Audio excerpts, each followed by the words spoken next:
Assalamualaikum warahmatullahi wabarakatuh. Sahabat. Sahabat jelajah pustaka yang saya cintai. Kali ini kita akan berkunjung ke perpustakaan Bang Dr. Adriano Caniago. Beliau adalah dosen Universitas Indonesia yang juga dulu Menteri Bappenas pada periode ini. Dan sebagaimana banyak orang tahu, beliau adalah salah satu intelektual yang menonjol dalam berbagai isu, diantaranya adalah isu pembangunan. Bang Adriano. Terima kasih Mas Ahmad Saidi. Selamat datang di ruang ini ya, pustaka pribadi dan juga sudah dinamakan juga ini Studio Aksi Literasi. Waduh, luar biasa. Karena ada gerakan oleh komunitas aksi literasi bikin diskusi buku udah 1 tahun. Alhamdulillah sudah berapa seri? 13 seri ya. Tahun 2021 ini udah seri yang ketiga kemarin jalan ya, terjadi di tahun lalu karena mulainya juga di awal pandemik. Itu cuma 8 seri kalau nggak salah. Per bulan? Rata-rata sekali sebulan, tapi ada juga sekali. yang pernah 2 kali dalam sebulan. Ya, tergantung situasi yang harus direspon. Tergantung kesiapan. Kesiapan bukunya, kemudian kesiapan si pengulas. Itu selalu buku baru atau tematik? Barunya itu relatif. Ada yang agak mungkin udah juga 2 tahun 3 tahun tapi isunya masih baru dalam arti 2 tahun 3 tahun masih baru. Isunya masih in dan urgent buat kita. Itu juga masuk. Gitu. Menarik tuh Bang, karena sekarang kan mulai jarang nih forum kajian. Karena itu ya literasi di kalangan menengah atas pun juga menurun kan, bukan hanya di kalangan milenial yang asik dengan medsos. Di kalangan menengah atas pun kelihatan menurun, di kalangan kampus pun kelihatan menurun ya. Jadi bacaan yang serius ini agak dijauhi sekarang ya. Nah, sekarang kita coba ajak ya, karena itu sumbangannya besar kan buat ilmu pengetahuan, buat pencerahan, buat menginspirasi orang. Betul. Udah upaya membangun peradaban lah. Iya, bagian dari itu. Saya selalu mengikuti sosial media, Bang Adriano, terutama Facebook dan hampir selalu buku gitu atau yang lain. Ini ada beberapa rak yang berapa tingkatnya? 1, 2, 3, 4, 5, 6, 7, 8, 9. Iya, sengaja itu 9 ya. Ada beberapa rak di beberapa ruangan. Kita nanti akan tapi mungkin bisa diceritakan itu, Bang. Jadi pertama-tama mengapa tampaknya perhatian terhadap pengumpulan buku sehingga menjadi semacam perpustakaan pribadi gitu. Mula-mula seperti apa? Mula-mula ya memang karena hobi waktu masih muda, masih mahasiswanya kan. Di UI waktu itu? Ya, menulis dan membaca kan. Ya udah pastilah kalau orang menulis pasti membaca. Nah, kalau sudah punya minat membaca itu biasanya kan terus-menerus akan bersambung. Maka baca nulis. Iya, nah yang kita baca itu kan juga berkembang ya. Karena ide yang ditulis di buku itu berkembang, maka dicari lagi buku yang baru yang merupakan pengembangan dari ide itu. Nah, belum lagi ada yang buku-buku memang membawa ide baru atau gagasan baru ya. Jadi awalnya dari hobi pribadi, kemudian ditambah dengan profesi saya sempat menjadi peneliti ya, dan seterusnya, menulis artikel lalu nulis buku, jurnal, terus ya jadi dosen ya nggak bisa jauh dari buku kan. Ya harta utama itu ya buku. Harta karun ya. Nah, jadi sejak mahasiswa sebetulnya buku ini saya kumpulkan. Jadi ada buku yang waktu saya nulis skripsi itu masih ada. Yang zamannya masih fotokopi, warna covernya itu pokoknya polos kan, zaman itu. Sejak itu sampai yang ya sekarang. Mungkin ya kurang lebih kalau saya hitung misalnya 1 jengkal ada 10 buku, saya kali-kaliin, saya perkirakan ada sekitar 2.400-2.500 buku. Ya, buku ini. Jadi ini boleh dibilang bergerak dari rumah ke rumah ya. Ini bukan rumah pertama pasti. Bukan. Iya, bergerak dari rumah. Sama itu. Iya. Sama itu. Ya, dari rumah kontrakan yang satu pindah ke kontrakan yang lain dan seterusnya baru dari rumah sendiri. Dan itu ada yang tercecer, Bang. Ya. Biasanya kan ada yang tercecer atau enggak? Yang penting. Ada. Pernah 1,5 ambalan ini karena kemakan rayap. Makanya kemudian saya pilih yang aluminium dan kaca. Karena buat pengalaman sebelumnya. nggak mempan pakai anti rayap apa itu nggak mempan. Iya. Jadi dulu bahannya dari kayu ya di Depok itu. Wah, hancur, kemakan banyak dan sebagian ada buku yang bagus sekali yang kita tuh sedih kalau hilang buku itu kan. Ya udah pengalaman ya akhirnya kita pesan yang dari material ini aluminium, kaca gitu. Alhamdulillah. Ya terjerembab ke suka buku itu kan pasti ada prosesnya tuh, Bang. Kira-kira Bang Andira masih ingat nggak? Saya ya karena kita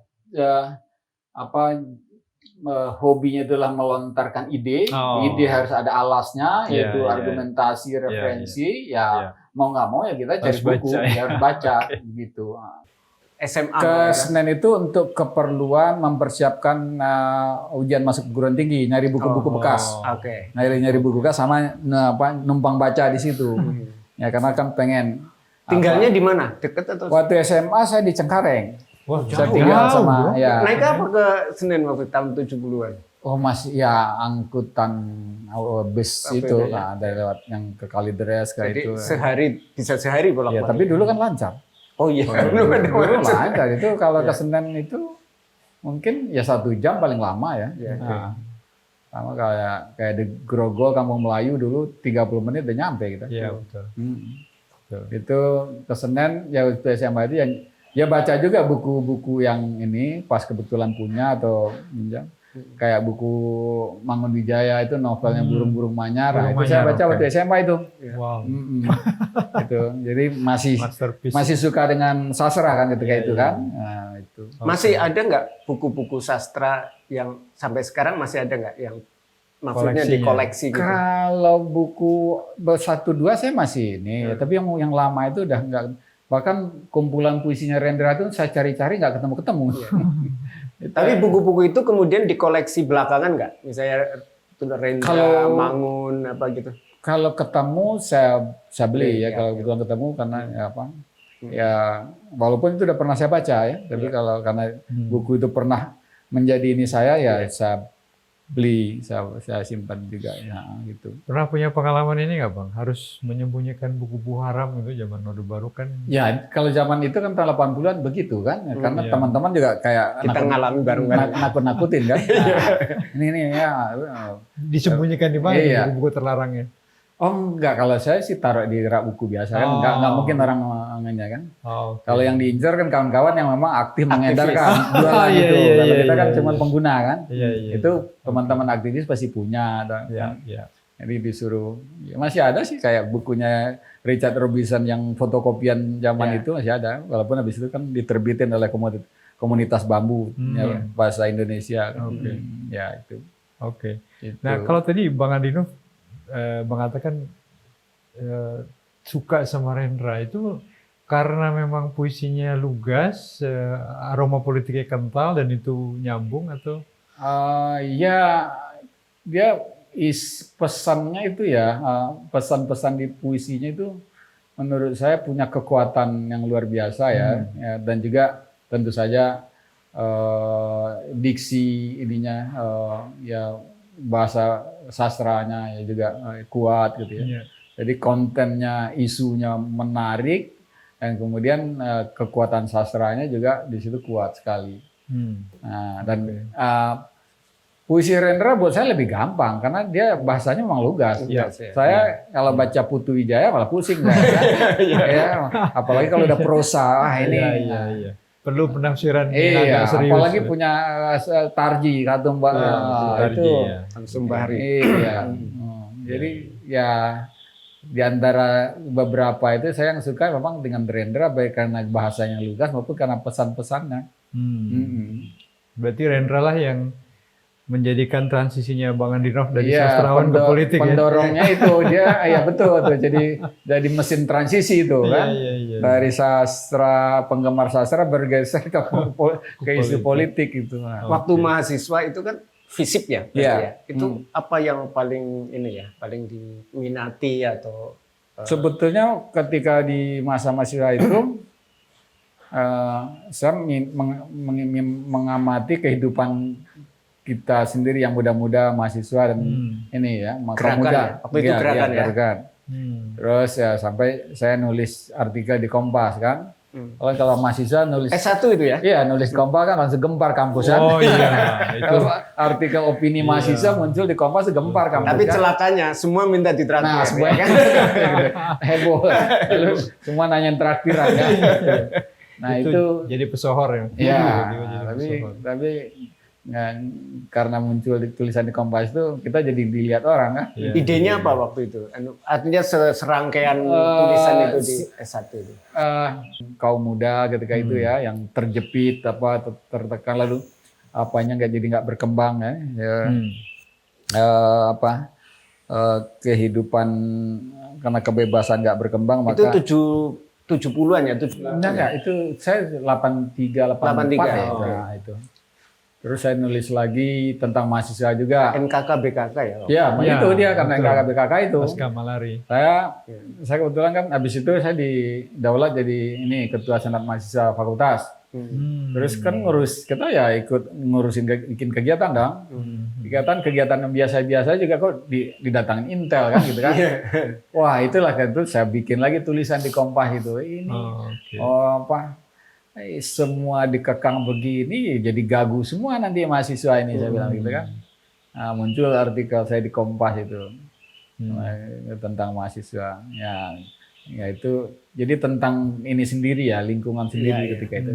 Tapi habis itu kan kita menjadi pegiat anggota kegiatan ini di luar ya kayak ikut komunitas teman-teman jaringan kelompok studi, kemudian juga sama teman-teman lapangan itu ya, yang itu walaupun kadang-kadang kita sering diledek gitu, ya.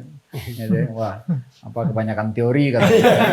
dulu pertarungan antara orang lapangan dan orang diskusi itu keras ya. Yang paling sering diajar kan di Nija tapi. Iya. Itu satu angkatan nggak? Hampir sama Satrio, Denny J. Lebih duluan mana? Denny 1 tahun di atas saya kalau nggak salah ya. Oke. Satrio ya sama Denny. Satrio harus benar nih. Iya. Oke. Satrio Aji. Nah. Iya. Satrio kan di elektro. Terus ya Rocky Gerung. Iya. Kalau ya itulah Nuriman Subono, teman-teman. Ade Armando. Oh, Ade ya. Nah, terus yang dari Bandung sering ketemu itu Harwit. Harwit. Ini jaring. Terus ya dari Jogja ya Ifdal ada, Ifdal agak junior. Itu saya satu angkatan Ifdal sama saya di Jogja. Oh iya. Saya di. Oh iya. Waktu itu di atas Ifdal itu ada si Atta ya. Atta Mahmud ya. Saya beberapa saya masih ingat lah kalau di Jogja itu. Imam Aziz ya waktu itu. Imam Aziz. Itu atas saya. Oh ya. Terus di siapa lagi yang saya ingat kalau di Jogja itu. Tapi sempat mampir ke pers mahasiswa nggak, Bang? Yang di mana? Yang di kampus. Kadang-kadang justru pers mahasiswa yang undang kita ngumpul sharing gitu. Kadang-kadang ya sharing. Hamid Diponegoro. Hamid Dipo ya, Hamid Diponegoro ya itu di UGM ya. Iya. Isti yang ini kan. Isti itu komunitas studi Palagan ya kalau ya, Palagan yang Pabrik Razen. Ya, yang Isti yang ini yang kemudian kena dia. Iya. Karena mengedarkan bukunya siapa? Pram. Iya, itu. Tadi ngomong-ngomong ketika ini menulis skripsi tadi itu sepertinya sesuatu yang waktu itu ya sangat baru gitu. Inspirasinya dari mana waktu itu? Atau misalnya dari Habibie, tokoh Habibie atau ada yang enggak sih, saya sebenarnya pengen sesuatu yang baru dan beda gitu ya dan lain bukannya ya ingin memperlihatkan sesuatu yang baru lah jadi tema studi kan. Lalu saya baca-baca ini kayaknya menarik nih masalah industri militer, pertarungan transformasi, transfer teknologi, jual beli peralatan militer, kemudian ini ketemu berhadapan dengan ambisi membangun industri pesawat di negara berkembang, gitu kan? Nah di situ. Itu interaksinya dengan misalnya siapa di profesor atau pengamat luar negeri atau siapa? Enggak, saya waktu itu ngikutin aja berita-berita ya. Oke. Lalu kelihatan ada politiknya kan, ada politik domestiknya, misalnya pertarungan antara kelompoknya Pak Habibie dengan kelompoknya Pak Mitro ya, ekonomi FPUI, sama CSIS gitu kan. Nah itu kan menarik. Istilah-istilah mafia Berkeley. Iya, saya mengupas mafia Berkeley kan, gitu. Nah sayangnya saya nggak tahu dokumentasinya buruk, hilang entah karena orang tertarik lalu dicolong aja tuh skripsi di kampus, nggak ada arsipnya. Dulu dokumen perpustakaan belum ada ya? Ada, skripsi ada, tapi kan ada aja orang yang jahil gitu, dia ambil sistem arsipnya di perpustakaannya memang belum bagus. Iya, kontrolnya nggak begitu ketat kan, lalu siapa yang ngambil kita nggak tahu kan. Nah padahal kalau nanti itu kalau maaf kalau saya baca gitu kan sama disertasi orang nggak jauh-jauh amat bedanya gitu kan. Cuman kita di teorinya aja kurang mendalam kali mungkin gitu. Gitu. Tapi waktu itu sempat ketemu sama tokoh-tokoh itu misalnya tokoh industri atau semata-mata. Saya riset lapangan di PTN. Saya ingat direkturnya Pak Puspo ketika itu direktur teknologi PTN itu dibikin senang karena surat saya dijawab boleh datang ke IPTN, dikasih ruangan meja gitu di ruangan tapi sama yang lain. Wah saya di situ ngelihat ini dia barang aslinya, ini dia barang yang dibeli dari IBM, ini orang kerja merakit pesawat gitu. Itu. Dulu IPTN udah maju sekali untuk ada periset udah dikasih itu. Iya. Ya ketemulah sama itu kan engineer pesawat terbang itu kan. Nah, ketika saya waktu Menteri Bappenas saya kan kunjungan ke sana kan. Terus orang IPTN direksi mau memaparkan sejarah. Itu nggak usah Syong. Sejarahnya nggak usah. Langsung aja sekarang gimana gitu. Terus saya nggak cerita dulu. Nah, udah dilanjut. Nah, ada slide baru saya ngomong. Gini, saya itu dulu pernah ngantor di sini. Justru masih S1 ya. Saya bikin skripsi tentang IPTN. Jadi kalau itu yang ngasih saya ini izin dulu Pak Puspo katanya. Pak Puspo Negoro, saya ingat itu. Kalau di RUT ini kan ngerangkap Pak Habibie kan, dia Pak Menteri Stek di RUT IPTN. Nah di RUT teknologi Pak mereka kan, kira-kira saya malah ditunjukin ke tempat-tempat yang lama. Nah ini tempat yang baru, ini baru tahun sekian adanya. Waktu itu cukup optimis IPTN akan bisa bersaing atau sudah ada pikiran-pikiran kritis itu atau gimana? Ini soal, kalau saya sih ngelihat itu memang soal pilihan ya. Tapi awalnya saya ikut-ikutan mengkritisi Pak Habibie itu. Tapi belakangan benar dia itu. Ya, kalau kita ingin maju, kita harus kuasai satu industri yang untuk masuk ke pasar dunia. Nah sampai sekarang kita nggak punya industri yang ikut menguasai pasar dunia, masuk ke pasar dunia nggak ada. Bahkan itu sebenarnya kebutuhan lokal ya. Kebutuhan lokalnya itu tinggi, betul. Karena ini negara kepulauan dan Pak Habibie itu udah milih pesawat komuter. Ya pesawat untuk 40-50 penumpang itu. Nah akhirnya kita kan sekarang apa? Kita pakai ATR 70, ATR 50 dulu kan. Nah terus apa lagi itu? Nah kalau misalnya itu didukung, saya rasa secara ekonomi Indonesia nggak rugi, ya. Kemudian belum secara nggak langsung ya, kita punya orang-orang yang menguasai teknologi, ya, dan kita dapat devisa juga dari situ. Ya, buktinya kan diakui Thailand beli, Malaysia beli, Filipina beli itu. Ya, jadi, nah kan dihajar oleh waktu krisis itu sama IMF ya, ya saya itu ya. Nah, kalau saya dilihat di antara perbedaan paradigma antara kelompok FEUI sama Pak Habibie, menurut saya itu bisa dikompromikan. Hmm. Karena yang satu terlalu berpikir jangka pendek, yang satu mau melompat jauh, Jauh. ya kan? Iya. Nah, Quantum kita leap. butuh berpikir untuk jangka panjang. Hmm. Nah, Step-step. iya, tapi fondasinya Tapi kan harus disiapkan.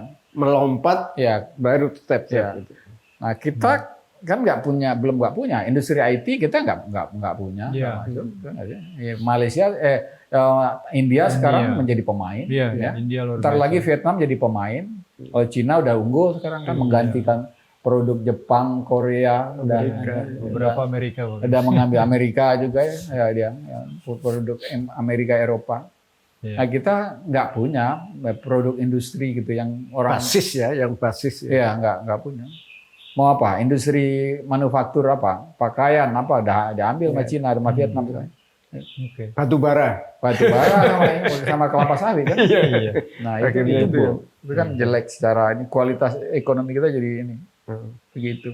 Iya. Nah itu saya jadi penasaran nih Bang, kan selama di Bappenas itu saya berasumsi bahwa Bang Adinov sebetulnya dalam perjalanan dari kuliah ya sampai kemudian duduk di Menteri Bappenas itu kan sebetulnya sudah ada proses idealisasi, cita-cita, keinginan. Iya. Nah, apa yang Bang Adinov temui ketika sudah punya power, tapi pasti ada tantangan lain kan? Cerita singkatnya aja ya. Ya, karena kebetulan latar belakang kita akademisi dan aktivis, Ya. jadi semangat itu terlalu tinggi untuk melakukan perubahan. Oke. Nah, jadi walaupun malah ilmu S1 ilmu politik, walaupun nggak murni-murni amat ngambil politik kan, tapi nggak ini masuk ke dunia politik begitu. Beneran ya? Lebih ini lagi kan. Nah, ya Pak, upaya untuk memasukkan ide-ide itu memang sangat kencang. Tidak mudah ya? Tapi nggak mudah. Ya. Ya, tapi saya sangat bersyukur walaupun cuma 1 tahun kurang ya. Dengan beberapa ide itu diterima dan menjadi keputusan, itu udah saya udah sangat bersyukur. Dan sustainable ya? Maksudnya sampai ya, sekarang? menjadi insya Allah akan jadi legasi. Pemindahan ibu kota insya Allah akan jadi legasi. Oke. Ya, saya membatalkan jembatan Selat Sunda itu dengan alasan yang cukup jelas dan Pak Presiden setuju. Baru saya umumkan. Kan saya jelasin ke beliau, Pak, gini, ya ada 4 alasan jembatan Selat Sunda ini tidak layak diinikan. Gitu. Nah, kaget ketika saya jelasin Pak Jokowi. Wah, baru kepikir ya gitu. Nah, beliau ini nggak bilang udah batalin, nggak bilang, tapi saya udah mengerti kan itu boleh dibatalin gitu. Heboh orang. Proyek. Apa itu sebabnya hanya 1 tahun atau gimana? Ya, kita sampai sekarang sih sebetulnya misteri. Tapi kalau dibaca, kemudian ada sekelompok anggota DPR Komisi 5 menggoyang saya, ya. Padahal Komisi 5 ini nggak ada hubungan dengan Bappenas lah. Dia bukan mitra Bappenas kan? Ya, ini orang bisnis infrastruktur. Dan ya walau alam, tapi akhirnya si yang juru bicara itu masih kena karma, masuk tahanan KPK. Dia itu yang jadi diperalat oleh kelompoknya itu untuk menggoyang saya, bikin konferensi pers, galang media abal-abal, oknum wartawan, gitu. Nah, terus semua yang saya ini itu alasannya kuat. Sekarang terus membatalkan ini yang jadi Patimban, Cilamaya. Ya Cilamaya kira kan memang nggak layak dilakukan di situ pembangunan pelabuhan itu. Tapi alasan saya salah satunya ini mempercepat penggerusan terjadinya alih fungsi lahan pertanian di Kerawang itu kan lumbung padi nasional namanya. Dan itu udah separuh mungkin udah habis karena kawasan industri yang lain. Nah, kalau dibangun lagi ini gitu wah habis. Jadi saya mikirnya kan jauh ke depan. Nah, terus ribut sama dubes Jepang, tapi akhirnya dubes Jepang dimarahin sama Perdana Menteri, dipanggil ke sana kan. Terus dianya baik lagi sama saya gitu, ngirim surat minta maaf, ini baik. Nah, saya ditelepon Bu Retno dari Belanda, waktu itu beliau lagi di Belanda lagi apa gitu. Ya saya ceritain begini Bu, ya saya digertak. Ya, dia bilang ketika saya bilang ini memang akan dibatalkan, terus dia bilang wah ini akan timbul konsekuensi politik dan bisnis gitu. Ya saya balik, saya gertak balik, saya bilang nah terus saya hebohkan sedikit di luar, dikutip oleh kejadian berita oleh Jakarta Post heboh. Nah terus ya kayak Bu Retno nelpon saya jelasin, Oh ya benar, Pak Andino udah benar itu katanya. Nah, iya. Nah, akhirnya memang dia minta maaf. Pak Timban itu batal kan, dan pas dicek ternyata tambah lagi masalah lain yang kelihatan. Itu di depan perairan lepas pantainya Karawang itu pipa gas, pipa minyaknya Pertamina banyak sekali. Nggak mungkin ya. Itu wah dikorbankan mau itu harus akan bener. Nah muncul dari Pertamina. Nah itu kan. Nah, terus apa lagi? Kereta api batubara Kalimantan ya saya nggak setuju. Ya karena itu kan menghidupkan sistem kolonial saya bilang. Ya kan kita mempercepat alat untuk mengeksploitasi alam. Ya, alam kan. Terus kita jual mentah. Nah, itu saya ngomongnya lugas. Di sidang kabinet juga saya ngomong kan. Pernah di rapat terbatas beberapa menteri itu jadi kelihatan dua kubu. Satu ini mau bangun kereta api batubara Kalimantan, yang ini menolak. Atau yang satu yang ini diam mendukung saya. Nah, itu kejadian kayak Tapi itu batal juga akhirnya. Atau alhamdulillah sih batal ya kayaknya. Tapi saya nggak tahu ya. Tapi untuk sekarang ini ya. Iya. Ya, waktu itu saya tetap ngotot dengan berbagai cara. Tapi ya saya ini orang partai yang datang ke presiden ini ya itu apa boleh buat.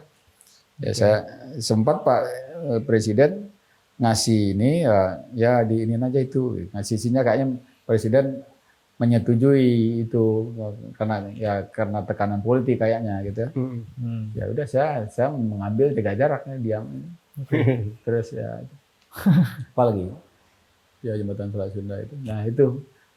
Nah ada image ada yang menghembuskan di kalangan media bahwa saya ini anti pembangunan infrastruktur. Padahal gitu ya? enggak. Lah saya mengubah cara membangun infrastruktur. Bagaimana membangun infrastruktur tapi proposal bisnis. Ya, buat publiknya yang mana, kepentingan nasionalnya mana kan gitu. Jadi semata-mata cari ini ya. Iya, jadi kita menstempel keinginan orang cari duit aja gitu kan. Nah, waktu jembatan Selat Sunda misalkan Pak ada 4 alasan gitu. Pertama, kemacetan yang diekspos itu kemacetan truk sampai 12 kilo, 10 kilo di Merak dan Bakauheni itu. Ini masalahnya teknis yang bisa mudah diselesaikan tuh. Ya, tapi oleh si calon investor dan kelompoknya ini diekspos besar-besaran lalu dimunculin iklan jembatan Selat Sunda. Masalahnya ini dermaga rusak, nggak pernah dibetulin. Jadi kemungkinan disengaja dan tidak diperluas. Iya, lalu ada rencana nambah dermaga baru, nggak dibangun-bangun. Nah, ini sebab teknis. Satu lagi sebab teknis, ini kapal sebagian besar kapal rekondisi yang sudah 3 kali rekondisi. Kapal produksi tahun 50-an, 60-an, rekondisi beberapa kali, sehingga 2 kali berlayar, sekali rusak. Nah, itu sebetulnya kapasitasnya bukan full 25 kapal. Ya mungkin cuma 12 kapal. Ya orang kendaraan antri banyak, ya lama lagi. Jadi kalau kita bikin kebijakan, keluarin aturan, syarat kapal harus begini, kemudian tambah kapal ASDP, beliin kapal ASDP 5 yang baru, ini beres Pak. Ya. Dan kereta api juga ya, barang itu. Waktu itu masih sulit juga. Enggak, ini penyeberangan kan buat mobil aja ya. Nah alhamdulillah kan sejak itu dibenahi, sampai sekarang selama 6 tahun nggak pernah ada kemacetan. Yang dulu diekspos besar-besar, nggak pernah. Ya kadang-kadang di puncak ini sekali ya terjadi, tapi nggak signifikan. Nggak terus menerus. Iya, paling kejadian itu misal 3 jam, tapi itu pun jarang kedengaran. Nah dulu itu truk itu ngantri sampai panjang 10 kilo sampai ke jalan tol kan. Kemudian ya itu orang awak truknya itu berhari-hari tidur di situ, keluar uang gitu kan. Nah itu ya kejadian di permukaannya benar, tapi penyebabnya nggak benar. Menunjukkan penyebabnya salah. Nah itu terus saya kasih alasan-alasan lain, yang lain termasuk konsesi yang akan diambil oleh si investor, yaitu penguasaan lahan skala luas. Ini akan merugikan ini masyarakat yang butuh rumah, karena harga rumah pasti akan melonjak. Rumah untuk masyarakat berpenghasilan kawasannya rendah, itu dikuasai semua ribuan. Karena yang menyebabkan harga rumah nggak terjangkau oleh masyarakat berpenghasilan rendah itu karena penguasaan skala luas ini. Ya di Jabodetabek, di Surabaya, Iya, baru ngerti saya katanya. Gitu kata Pak Jokowi kan. Ya udah saya beliau bilang nanti lagi habis itu. Tapi kebijakan itu kayaknya jalan ya sampai sekarang ya. Perluasan bahkan sekarang ada ini kan VIP apa namanya? Kalau itu udah, kalau penyeberangan itu sekarang bagus. Pelabuhan dan bagus kapal, itu. Ya, udah bagus. Dermaga dibetulin langsung. Dermaga yang mau dibangun. Sekarang ini orang kalau nyebrang kalau mau yang pilihan yang eksekutif 45 menit udah nyampe. Iya, pakai speed ya. Iya. Lepas jembatan Selat Sunda, tapi untuk Banoa itu akan jadi taruhan dia akan melakukan apa aja gitu. Oh gitu ya. Oh ya, saya nggak ikut-ikutan yang Bali itu. Tapi itu gagal juga. Ya karena banyak stakeholder yang nolak kan. Karena itu saya juga ini ya biarkan hadapin aja itu masyarakat adat, pemerintahan daerah, Pelindo 3 gitu kan. Akhirnya batal juga kan. Nah, gitu. Dinamikanya ngadapin orang-orang. Dan itu salah satu tantangan kita di dalam perencanaan nggak sih, Bang? Iya, memang itu masalah kita lebih banyak masalah politik. Jadi orang luar sudah merencanakan. Masalah kita banyak. Kalau negara nggak punya posisi ya kelompok interest group itu. Itu banyak lah ya, walaupun cuma 1 tahun kurang tapi wah itu bisa 4 disertasi kalau orang ngomong di sini. Iya. Belum lagi Jakarta Bandung ini. Nah, itu panjang lagi ceritanya. Oh, iya. Tapi itu jalan ya, Jakarta Bandung ya akhirnya ya. Jalan sih jalan, tapi pasti akan tersendat-sendat karena itu dipaksakan. Oke. Saya nggak setuju, tapi ya karena dia taunya pikirannya bisnis aja kan. Ya dia setuju. Yang penting investasi gitu ya. Iya.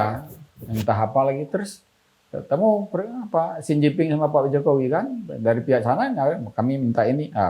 Pak Jokowi nggak pernah ngomong ke saya nggak pernah ikut, ya langsung setuju. Waduh, saya bilang. Oh, udah. Itu apa gunanya kereta cepat Jakarta Bandung? Iya. Ya kan? Harganya mahal cuma berapa? Iya. Dan itu menit. Kan kita sudah belajar dari yang di Palembang nih kan? Iya itu. Kalau itu bukan cepat. Itu LRT sih. Iya. Kalau ini juga enggak. Kalau itu lumayan. Tapi setelah SEA Games kan artinya kalau orang ke bandara itu masih terbantu lah gitu. Iya, masih ada ininya walaupun ada manfaatnya. Tapi kalau ini pengorbanannya banyak. Jakarta Bandung ini pengorbanannya banyak. Iya. Itu nabrak lingkungan juga ya. Terus buat apa jarak dekat begitu kan udah ada tol, udah bisa ini kan. Betul. Nah, terus di rencana proyek itu 8 stasiun. Saya bilang kok kereta cepat tapi berhenti 8 kali. Gimana cepatnya? Nah, itu setelah saya lihat presiden daftarnya menerima itu ya saya kasih jalan tengah. Ya begini Pak, ini kan ada agenda lain gini-gini. Ya, cuman kalau memang ini udah jadi keputusan, saya usulkan stasiun itu ini jadi 4 aja, disetujui 4 aja, jadi 4 stasiun. Kan katanya kereta cepat. Akhirnya itu ini kan jadi 4 stasiun di persetujuan itu. Oke.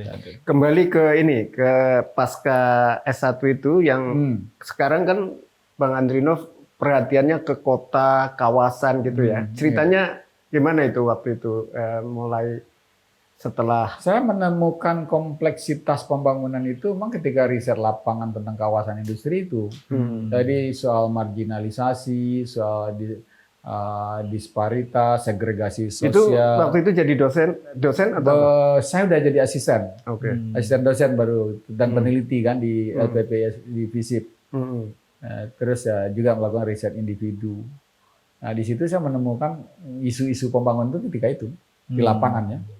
Jadi gimana saya wah ini ntar lagi hilang nih sawahnya, ini ntar lagi hilang nih jadi ini. Terus orang ini kemana kalau dia nggak itu kan gitu. Nah itu kan kejadian.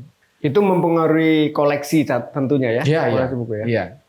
Mempengaruhi koleksi dan mempengaruhi rencana-rencana ini saya selanjutnya itu riset dan ininya.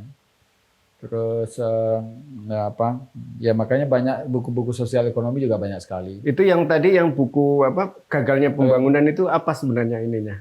Lingkup dan isinya itu? Sebetulnya itu menjelaskan faktor bahwa krisis yang terjadi di Indonesia 97-98 itu karena sebab-sebab yang kompleks, yang bertemu dalam satu dorongan gitu ya. Jadi ada faktor kegagalan pembangunan ekonomi ya, karena strateginya salah ya. Kan kita pertumbuhan yang tinggi dari tahun 89 ke 96 atau menjelang krisis itu karena dorongan bisnis properti, Oke. pasar modal, pasar uang, ya ada manufaktur, ada Bubble ya. bubble. Jadi ekonomi itu bubble kan. Hmm. Nah, memang muncul kelas menengah, tapi kelas menengah itu begitu krisis dia juga ambruk kan jadinya kan. Kelas menengahnya. Iya, nah, karena dia konsumtif, Iya. ya uangnya memang makin banyak, gaji makin naik, lalu dia beli rumah satu, beli ini, dan dia nabung. Nah, habis itu dia Tapi secara industri sebenarnya nggak berkembang. nggak Ya? berkembang, itu kan non traded, tidak bukan barang yang bisa diekspor. Ya. Nah, kemudian kita si investor, pengusaha swasta ngutang dolar kan, pemerintah juga lanjut ngutang. Krisis harga rupiah jatuh, utang meningkat kan, aset kita tergerus kan. Jadi kesalahan strategi. Nah, saya melihat sampai dari awal Orde Baru ketika kita kaya, sempat jadi kaya karena minyak volumenya melonjak dan harganya melonjak kan. Dari tahun 73 ke tahun 81 itu ya. Kita ekspor kita di tahun 80 itu 80% penerimaan ekspor kita kan dari minyak. Ya kisarannya antara 70 sampai 80%. Uang kita banyak, tapi kan dihambur-hamburin buat yang hedonis. Itu Ya kan kira-kira sama ya generasi minyak antara Indonesia dan Arab Saudi barangkali ya. Generasinya sama. Ya, tapi mengapa Saudi itu sustainable ya? Karena cadangan lebih besar, negaranya kecil, penduduknya dikit. Oke. Ya. Tetapi ada pengelolaannya nggak? Soal tata kelolanya. Tata kelolanya. Kalau sih nggak bagus banget, maksudnya mereka lebih banyak dimanfaatkan oleh Amerika kan, di perusahaan-perusahaan Amerika itu. Jadi karena sumbernya produksinya, sumbernya melimpah dia. Ya. Oke. Nah mereka masih surplus sampai sekian masih surplus. Nah kita mulai 90 berapa yang mulai defisit itu? Sejak keluar OPEC ya? Ya, Iya. kira-kira kita 93 apa ya? Iya. Kayak kita defisit. Nah, ketika kaya itu kan uang ini digunakan untuk itu mewah-mewahan ya. Betul. Ya Pertamina pesta pora, yang dibangun apa lapangan golf, hotel Patra Jasa, restoran yang dibangun, beli pesawat ya. Itu kan sejarah lahirnya. Nggak ada industri ya? Nggak ada. Sejarah lahirnya pesawat yang Pertamina Pelita Air Service itu kan dari ketika zaman Pertamina kaya itu. Iya. Bikin lapangan terbangnya Pondok Cabe di Cirebon bikin ya kan. Ya, itu untuk pejabat-pejabat aja. Iya, Itu yang on budget ya, Bang? Iya. Yang on budget, yang off budget kayaknya banyak juga. Nah, lebih banyak. Pertamina ini jadi bancakan dari kelompok-kelompok ini nih ya, anak-anak jenderal itu kan itu. Nah, dari gagalnya pembangunan itu menuju ke apa yang judul buku itu tahun 2008 itu apa? Yang kemudian kita bikin visi Indonesia 2033. Ya, itu pengembangan dari gagalnya Indonesia itu apa kira-kira ininya? Nah, kita kan di sini kan sudah mulai ke action ini, sudah membangun wacana dengan mempromosikan paradigma baru. Jadi pemerataan antar wilayah, penguatan masyarakat di lapisan bawah, gitu kan itu. Ekonomi yang inklusif, membangun industri gitu. Ya untuk membangun ekonomi yang berkualitas, berbasis luas, inklusif, merata gitu, supaya tumbuh berkelanjutan. Jadi kita ininya ya unsur pertumbuhannya tetap, bahkan tumbuhnya itu tumbuh yang jangka panjang, yang berkelanjutan kan gitu. Nah, itu berupa buku ya atau apa ini? Dokumen aja. Dokumen hasil aja. kajian ya, Bang? Ya hasil kajian, kajian dengan ini ya. Waktu itu 2008 berarti masih Pak SBY ya sempat ini Pak SBY, nah itu masalahnya Pak SBY itu kan berwacana ya, cuman berwacana. Wah ada 3 opsi pemindahan ibu kota, masih ini Jakarta, tidak jauh dari Jakarta atau keluar Jawa. Dia wacana aja. Itu nggak pernah menjadi perdebatan yang benar di internal nggak. Dia malah bilang udah ada riset, nggak ada riset itu. Kemudian saya datang ke itu kan ada foto gitu ya, yang terima si Felix Wanggai. Oh, ya, dia staf khusus yang menangani itu. Oke. Terus saya presentasi. Nah, oh ya ini, terus tanya lagi, ada nggak sampai Pak SBY selesai nggak ada riset itu, kajian tentang mau opsi 3 itu terserah. Tapi secara logika aja itu salah urutannya. Harusnya kajian dulu baru ada opsi. Ya. Ini ada opsi kok kajian. Ini bagaimana sih? Opsi. Nah, opsi kita policy. makanya kita lakukan, kita lupakan opsi, bikin kajian. Nih gimana kalau tetap di Jawa, gimana kalau di luar Jawa, bahkan kalau di luar Jawa kaji lagi di mana yang lebih tepat gitu. Nah, di ini dulu sebetulnya udah hampir. Tadi persisnya apa ini bagian-bagian pembahasan di dalam visi Indonesia itu, Pak?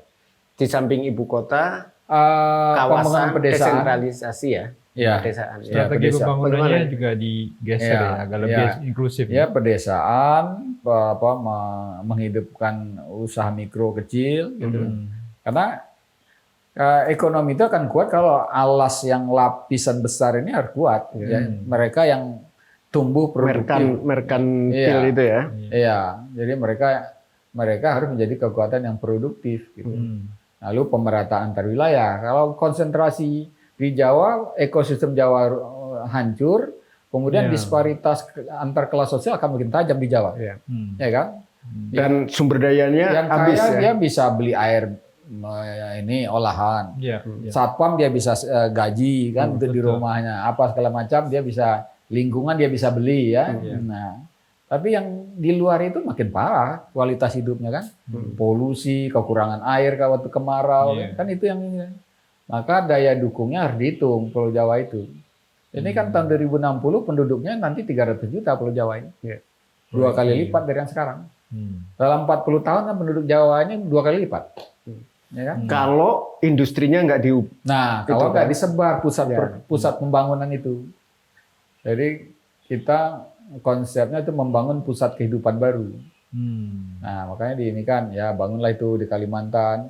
Nah, makanya waktu di Bappenas saya kan di samping mengkondisikan rencana pemindahan ibu kota, itu adalah membantu pembangunan kota baru di Kaltara, yaitu di Tanjung Selor, kemudian penataan kota Pontianak, ya, kemudian ya Sovivi yang nggak tahu macet itu kenapa ya, nggak berkembang. Ya membangunlah kota-kota baru yang kebetulan juga ada provinsi baru di situ, misalnya, atau provinsi lama yang ada potensinya. Ya itu. Kalau misalnya lihat Amerika ya yang menyebar kan industri pesawat terbang misalnya ada di mana kan? Di sana di Seattle kan? Utara itu jauh juga, sekali dari. iya. Terus apa lagi gitu? Nah di sini New York di sini ada LA pusat industri hiburan. Ada lagi yang hiburan yang ininya ada di Las Vegas kan di LA, Las Vegas, New York itu kan segitiga yang di selatan ada daerah pertanian kan. Nah, Chicago daerah kota industri ya, walaupun dia sempat ini industrinya beberapa udah collapse karena dikalahin oleh Jepang, tapi relatif merata.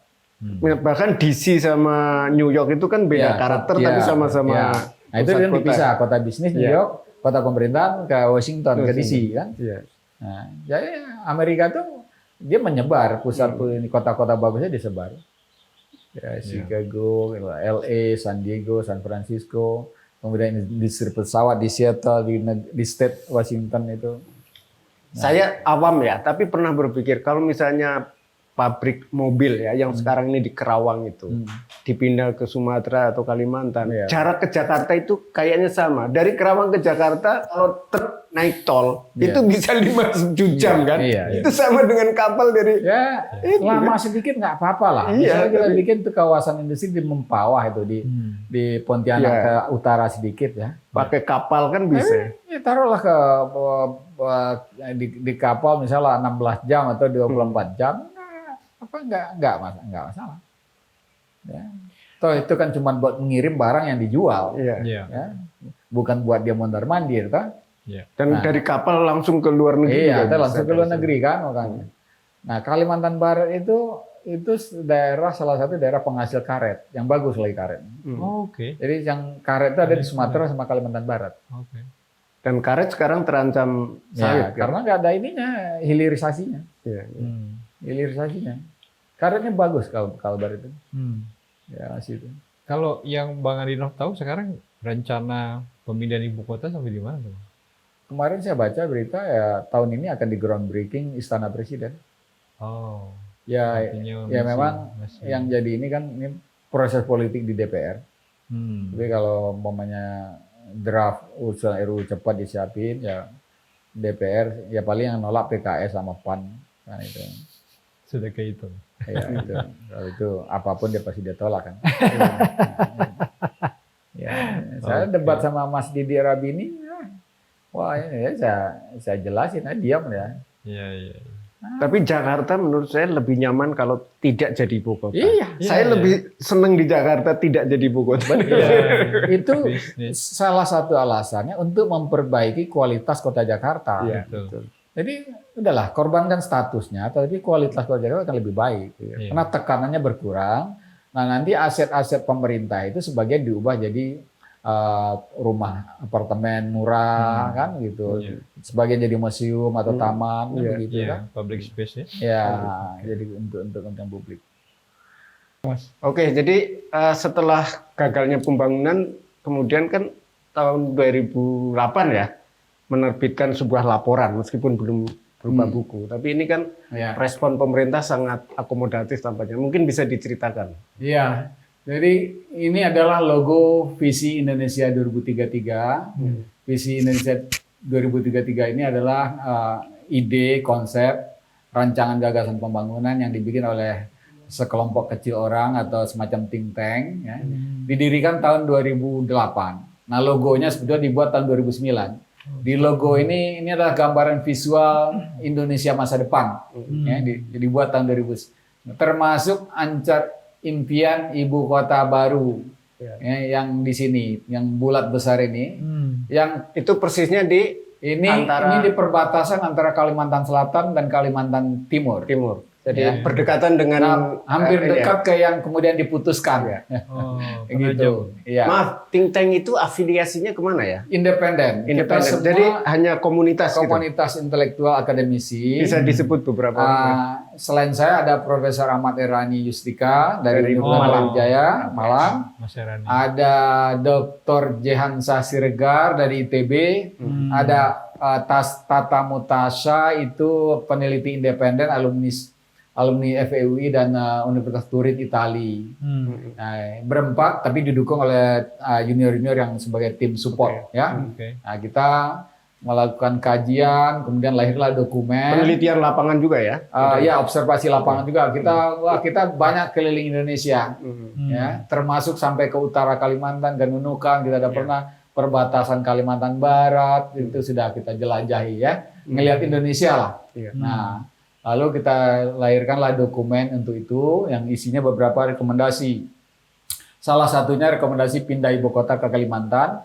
Nah, ini foto kita menyerahkan dokumen ke Pak Jokowi di rumah dinas Gubernur DKI setelah beliau terpilih jadi presiden tapi belum dilantik. Nah, kita jelaskan. Nah, ini dokumen ini isinya ini ya membangun Kalimantan sebagai pusat magnet baru ya. Di dalamnya ada alasan-alasan. Jadi udah menunjuk Kalimantan. Sudah menunjuk Kalimantan ya itu. Nah, itu kita melakukan sosialisasi. Kita juga pernah datang ke kantor staf khusus Presiden Pak SBY waktu itu ya, memaparkan ini karena Pak SBY katanya ada tiga opsi. Nah, kita coba menawarkan ini. Ini udah ada kajian sebetulnya walaupun kajian awal. Nah, itu terus kita media visit, datang ke beberapa media ini antara lain ya. Lalu kita bikin diskusi, konferensi pers ya. Ini teman-teman. Nah, ini di sini kelihatan. Ini 2009 ini ya. Ada yang 2010, 2012 kegiatan kita terus saja. Nah, kebetulan kemudian saya dikasih kesempatan 1 tahun kurang jadi Menteri Bappenas ya. Lalu diam-diam kita bikin di Bappenas kajian kota baru ya. Tapi itu untuk mengkondisikan, kita nggak mau sebut eksplisit kajian pindah ibu kota karena harus awalnya itu kajian kota-kota baru. Nah, tapi kemudian, itu sebenarnya lanjutan dari ini juga. Ya lanjutan ya. Nah, kemudian ya kami lihat kan ya Pak Jokowi sebagai Gubernur DKI udah ngelihat problem Jakarta yang sesak ya, yang harus ditata. Kemudian jadi presiden, keliling-keliling lihat Indonesia kan. Ini banyak sekali ini lahan kosong. Ini luasnya Kalimantan Indonesia bagi Indonesia ini kan 33% dari total daratan kita. Penduduk cuma 8% dari total penduduk Indonesia. Jawa luasnya cuma 7% dari total daratan Indonesia, penduduk 60%. Jadi kan kelihatan kan ini ini gede, ya Pak. Ya walaupun sebagian besar hutan ya, tapi sisa yang dari hutan itu lahan yang menganggurnya 12 juta hektar. Ya, saya yakin mudah lah mencari lokasi buat pindah ibu kota ke situ. Gitu. Nah itu kayak gitu. Lalu ancar-ancar sementara ketika kita observasi lapangan, lihat apa situasi, ya ancar-ancarnya yang paling ideal itu di sini memang. Ya. Nah, kemudian sempat kan muncul waktu riset di Bappenas, pilihannya ada di Kalteng, ada di Kalsel, ada Kaltim, ada 3. Nah, kemudian jatuh ke Kaltim yang di Penajam, Pasir Utara dan itu pilihan itu ada kaitan nggak antara visi kemudian Pak Andrinov di Bappenas dan kaitannya karena beberapa alasan itu tetap dipakai. Di sana ya. Tapi ya. untuk ke tahap yang operasional realisasi tentu harus melihat lagi kondisi-kondisi kendala-kendala.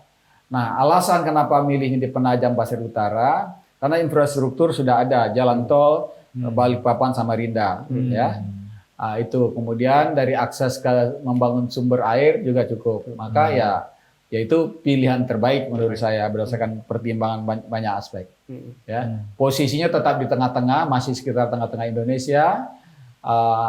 Biayanya akan lebih murah karena sudah ada infrastruktur dan sudah ada kota-kota yang sudah penyangga untuk mensupport proses pembangunan. Ada Balikpapan, ada Samarinda. Jadi ya alasan Bappenas ya masuk akal. Ya saya setuju itu sebagai kelanjutan dari kajian. Kalau menurut Bang Andrinov, selain ibu kota, sebaran industri itu sebaiknya seperti apa? Kalau saya ini ya, oke lah industri high tech tetap di Jawa ya. Yang padat teknologi, yang canggih tetap di Jawa. Tapi industri-industri manufaktur yang lain itu bagusnya disebar ke Kalimantan sama Sumatera. Jadi bahkan pabrik mobil, pabrik ini mobil bisa atau pabrik bannya gitu ya, itu bisa di Kalimantan Barat. Ya karena di Kalimantan Barat ada sumber daya alam, ada karet di situ kan, karetnya bagus. Kemudian ya sumber-sumber daya alam yang lain juga banyak di situ ya. Jadi di Kalimantan ini perlu dibangun beberapa kawasan industri ya, begitu juga di Sumatera ya. Nanti juga di Sulawesi. Kemudian dicari mana lagi untuk di Papua yang memenuhi syarat lah. Dan ada pasarnya juga sebenarnya kan, pasar dekatnya. Nah itu kalau untuk kita mau ini ke depan Indonesia sustainable ya, Jawa harus diselamatkan dari bencana ekosistem, ya, dari kepadatan penduduk, dari krisis air, krisis pangan harus diselamatkan. Karena itu adalah kalau di sini terjadi krisis air, krisis pangan, yang krisis itu Indonesia. Karena 60% tadi ya. Iya, 60% penduduk dan juga namanya lahan yang paling lahan yang pertanian paling subur itu di Jawa. Ya, produktivitasnya 3 kali lipat dari rata-rata di daerah lain. Jawa. Karena itu harusnya lahan pertaniannya, terutama sawah itu harus diselamatkan. Harus dicegah lah pengurangan alih fungsi itu harus dicegah. Gitu. Nah, masih ada peluang ya untuk mengembangkan lahan baru di Sulawesi, Sumatera, mungkin sebagian Kalimantan juga ada, tetapi yang Jawa jangan dilenyapkan. Kalau Papua menurut Bang ini gimana arah ke depannya? Papua ya mungkin industri yang betul-betul berbasiskan sumber daya alam, kemudian ya di sana kita bisa kembangkan, misalnya bangun daerah wisata, kota wisata, kota wisata atau daerah karena wisata. Lautnya, kepulauannya bagus banget. Betul, karena bagus-bagus kan. Selain Raja Ampat, mungkin ada lagi yang lain. Begitu juga Maluku dan Maluku Utara. Itu bisa eksklusif sebenarnya ya. Iya. Dan jadi orang tidak perlu kemana-mana dari Eropa langsung, dari Arab langsung gitu ya. Buat orang Eropa, orang kaya Eropa, Amerika itu buat dia nggak ada masalah. Bahkan Arab ya. Arab, dunia Arab ya. Dia bisa datang. Dulu itu kan ada penerbangan loh, Mas. Iya. Dari Honolulu Biak. Biak. Jakarta ya. Itu masih buka sekarang. Penerbangan domestiknya aja ya. Tapi landasan itunya bagus. Iya. Jadi kalau mau dibangun itu karena itu buat landasan pesawat tempur kan. Iya. Jadi kualitas landasan itu bagus sekali. Ya. Tapi kalau boleh tahu Bang, yang melatar belakangi kalau boleh dibilang gerakan merumuskan visi Indonesia 233 itu apa sih? Ini kayaknya latar belakangnya kita nggak ingin inisiatif ya? terulang lagi krisis 97-98. Oke. Dan kemudian kita ingin Indonesia ini meraih pertumbuhan yang berkelanjutan, pertumbuhan jangka Sustain. panjang, ya, Oke. bukan pertumbuhan yang fluktuatif, tumbuh jatuh, tumbuh jatuh. Nggak ada basisnya. Ya, karena nggak ada fondasi yang kuat. Fondasinya. Nah, kita mengusulkan sudah pembangunan dengan fondasi yang kuat. Ya, fondasi itu apa? Ya, sektor pangan harus kuat. Kemudian merata antar wilayah. Kemudian masyarakat yang lapisan menengah ke bawah itu harus kuat. Ya, harus bangkit, harus kuat. Ya. Nah, sehingga gapnya tidak begitu tajam. Nah, kalau satu struktur masyarakat itu solid, ya harmonis, gap sosial ekonominya rendah, maka dia agak menjauh dari instabilitas sosial dan instabilitas politik, bahkan instabilitas ekonomi. Jadi membangun secara komprehensif itu ya begitu. Aspek lingkungan harus diperhatikan, ketahanan pangan, ketahanan energi harus diperhatikan, kemudian keseimbangan sosial ekonomi itu harus diperhatikan. Kalau terakhir ini pembangunan Indonesia sekarang ini itu sudah on the track atau masih ada yang harus di? Kalau arahnya sudah benar, ya bukan karena saya ikut merancang RPJMN, tapi arahnya sudah benar. Jadi membangun daerah pinggiran, membangun mempercepat pembangunan pedesaan itu sudah benar. Membangun infrastruktur di kepulauan dan pinggiran itu sudah benar. Tetapi tentu ada yang kita mau arah, tapi masih banyak kendala. Misalnya energi, ya energi kita kalau mau yang ramah lingkungan, hidro, ya, kemudian surya. Nah itu memang masih banyak. Itu harus kendala. menjadi agenda. Yang kedua masih yang terasa harus kita akui masih lambat adalah pembangunan pedesaan yang membangun ekonomi pedesaannya. Ya, oke, memang dana desa sudah bagus ya, tapi efektivitasnya harus ditingkatkan lebih efektif lagi. Arahnya sudah benar. Kalau menurut saya berani memberikan dukungan argumentasi bahwa ini arahnya sudah benar. Tetapi masih banyak bagian-bagian tertentu, bidang-bidang tertentu yang ada kendalanya, gitu ya. Gitu. Nah, saya rasa yang mengalami kendala-kendala khusus itu yang harus jadi fokus mestinya. Ya, gimana supaya efektif pembangunan pedesaan, muncul industri rumah tangga, industri kecil di pedesaan, bangkit, disupport, network sehingga mereka bisa menghasilkan produk yang kualitasnya ekspor misalnya kan. Nah, kemudian injeksi teknologi yang pas untuk mereka gitu. Itu yang harus dilakukan. Terima kasih Bang Adinov, kita sudah makan waktu cukup panjang. Luar biasa informasinya. Dan luar biasa informasinya. Sahabat jelajah pustaka yang saya cintai, silahkan nanti akses ke YouTube Kolase Konstitusi dan Ahmad Suwaidi. Sampai jumpa di pertemuan mendatang.